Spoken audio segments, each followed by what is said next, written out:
ஓம் சரவண பவா. என் குழந்தையே, நீ கவலையோட இருக்கியா? மனம் சோர்ந்து போச்சா? உழைக்கிறாய், ஆனா பலன் வரலையா? நான் தான் முருகன் பேசுறேன். பழனி மலையிலிருந்து, மருதமலையிலிருந்து உன் மனசுக்குள்ளேயே வந்து பேசுறேன். உனக்கு ஒரு விஷயம் தெரியுமா? நீ தனியாக இல்லை. உன் கண்ணீர் ஒவ்வொன்னையும் நான் பார்த்திருக்கேன்.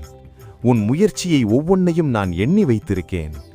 இந்த உலகம் உன்னை சோதிக்கலாம், ஆனா முருகனுடைய பக்தனை தோற்கடிக்க யாராலும் முடியாது.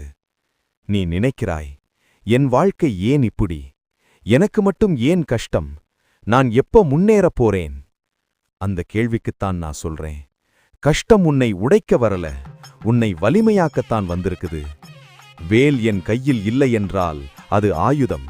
வேல் என் கையில் இருந்தால் அது நம்பிக்கை. உன் கையில் வேல் இல்லையா?